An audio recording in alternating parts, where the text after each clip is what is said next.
Accounts vouchers. Accounts voucher एक document है जिसमें कोई भी ट्रांजैक्शन का पूरा डिटेल एक सिस्टमेटिक वे में लिखा हुआ रहता है। एक सिस्टमेटिक वे में लिखने के लिए, ताकि सब जो भी वाउचर लिखने वाले हैं वो एक ही तरीके से लिखे, एक वाउचर का एक स्टैंडर्ड फॉर्मेट होता है। वाउचर के साथ में नॉर्मली उसके रिलेटेड जितने भी डॉक्यूमेंट होते हैं, सपोर्टिंग पेपर, वो भी लगाए जाते हैं ताकि सारे ट्रांजैक्शन की डिटेल एक जगह में मिले। सुपरवाइजर जब पास करते हैं वाउचर, वो सपोर्टिंग देख सकते हैं, ऑडिटर सपोर्टिंग चीज़ देख सकते हैं। तो वाउचर क्या है? वाउचर में अकाउंटिंग डिटेल्स रिकॉर्ड रहता है और साथ में नॉर्मली रिलेटेड डॉक्यूमेंट्स भी उसके साथ रहता है। बेसिक अकाउंटिंग प्रिंसिपल के हिसाब से हम सारे वाउचर, जितने भी ट्रांजैक्शन हैं, सबको जर्नल वाउचर में एंट्री कर सकते हैं।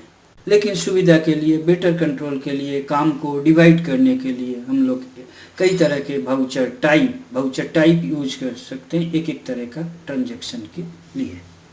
Basic account voucher types.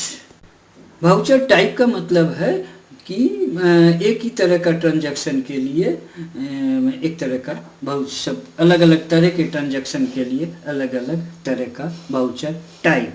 जैसे पेमेंट वाउचर, जितना भी पेमेंट दिए हैं कैश या चेक से, वो पेमेंट वाउचर हो सकता है। वैसे रिसीट वाउचर हो सकता है, जर्नल वाउचर हो सकता है, सेल्स वाउचर हो सकता है, परचेज वाउचर हो सकता है, कंट्रा वाउचर मतलब कैश विड्रॉल, डिपॉजिट, एक अकाउंट से दूसरे अकाउंट ट्रांसफर, ये सब है कंट्रा वाउचर, वैसा हो सकता है। अब मेनली बिजनेस के ट्रांजैक्शन के तरीके के हिसाब से पहले वाउचर को कई तरह में डिवाइड कर सकते हैं। जैसे एक कैश वाउचर में कैश आया या रिसीव, कैश पेमेंट किए या रिसीव किए, तो receive voucher, payment voucher, even contra voucher जिसमें कोई पेमेंट रिसीट नहीं है लेकिन कैश और बैंक उसमें शामिल होते हैं, उसका ट्रांजैक्शन होता है, इसलिए कंट्रा वाउचर भी कैश वाउचर है। इसके अलावा जर्नल है, नॉन कैश वाउचर, सारे नॉन कैश एंट्रीज, एडजस्टमेंट वगैरह ये जर्नल वाउचर में जाएगा। एक है trade voucher, normally sales purchase या सेल्स परचेज के related debit note, credit note भी ये ट्रेड वाउचर में जाते हैं, क्योंकि ये जितने की ट्रेड के ट्रांजैक्शन ये दो तरह के या डेबिट नोट, क्रेडिट नोट में भी एंट्री होते हैं। तो हम टैली में ये वाउचर टाइप, टैली हम लोग को सुविधा के लिए कुछ वाउचर टाइप बना के देती है। ये वाउचर टाइप हम के लिए, हर वाउचर टाइप के लिए टैली वाउचर एंट्री फॉर्म में एक एक बटन है। इफ फॉर कंट्रा, जितना कैश विड्रॉल, कैश डिपॉजिट या एक बैंक से दूसरे बैंक से ट्रांसफ़र, ये सारे कंट्रा वाउचर में हो। कंट्रा वाउचर मतलब movement of money within the organisation के बाहर में नहीं जाता है या ऑर्गेनाइजेशन के अंदर में पैसा नहीं जाता है, वो खाली बैंक और कैश के भीतर में मूवमेंट के लिए कंट्रा वाउचर है। F5 पेमेंट, जितने भी पेमेंट है, मतलब मनी जब ऑर्गेनाइजेशन के बाहर निकल रहा है, कैश हो या बैंक से हो, वो सब पेमेंट वाउचर होता है। पेमेंट वाउचर में नॉर्मली खर्चे होते हैं या जिसको हमारी डेटर है, जिसको हमको पैसा देना है, उनको जब पेमेंट करते हैं तो पेमेंट वाउचर एंट्री करते हैं।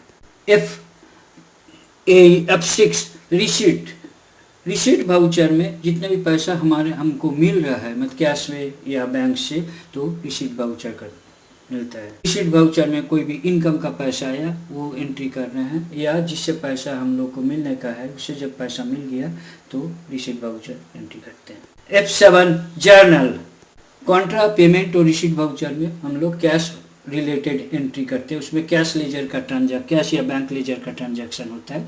लेकिन इसके अलावा जितने भी एडजस्टमेंट वाउचर है, ईयर एंड में डिप्रिसिएशन और लायबिलिटीज़, प्रीपेड या और भी एक अकाउंट से दूसरे अकाउंट के एडजस्टमेंट का एंट्री, ये सब जर्नल वाउचर में करते हैं। इसमें कोई भी कैश ना रिसीव होता है ना जाता है, मतलब कैश लेजर या बैंक लेजर कुछ जर्नल वाउचर में आता नहीं है।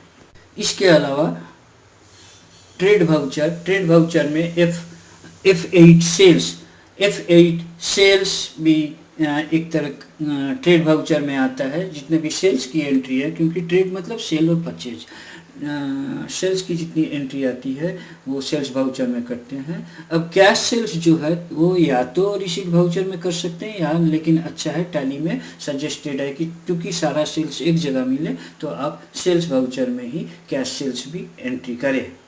F8 परचेज वाउचर में जितने भी परचेजेस है क्रेडिट हो या इवन कैश परचेज भी परचेज वाउचर में ही एंट्री करना चाहिए। परचेज मतलब ट्रेड परचेज। अब आप अपने यूज के लिए अगर फर्नीचर परचेज करेंगे तो वो परचेज वाउचर में नहीं जाएगा।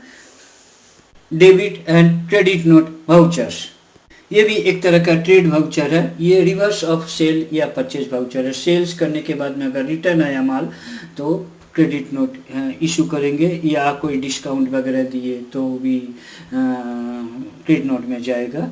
और वैसे ही परचेज किया, परचेज मटेरियल अगर रिटर्न करते हैं सप्लायर को तो हम डेबिट नोट देंगे, या हमारा सप्लायर हमको कुछ क्रेडिट देता है या अलाउंस देता है तो डेबिट नोट एंट्री होगा। जैसे बताएं सेल्स और परचेज या डेबिट या क्रेडिट नोट में वही एंट्री होगा जो कि हमारे ट्रेड के रिलेटेड, मतलब सेल्स या परचेज जो माल बेचने के लिए हमारे ट्रेडिंग के लिए जो परचेज या सेल्स होती है वही होती है। दूसरी तरह की परचेज जैसे सेल हम फिक्स्ड एसेट कोई हमारा एसेट अगर सेल करते हैं, मशीनरी सेल करते हैं या हमारे यूज्ड फर्नीचर सेल करते हैं, ये सब सेल्स वाउचर में नहीं जाएगा। सिमिलरली नॉन ट्रेड परचेज अगर हम वैसी मशीनरी परचेज करते हैं तो भी वो परचेज में नहीं जाएगा, परचेज वाउचर में नहीं एंट्री होगी। वो जर्नल एंट्री या और कोई वाउचर उसके लिए वाउचर टाइप बना सकते हैं, उसमें एंट्री होगा। लेकिन normal sales purchase type voucher type में इस तरह की नॉन ट्रेड एंट्री नहीं होगी।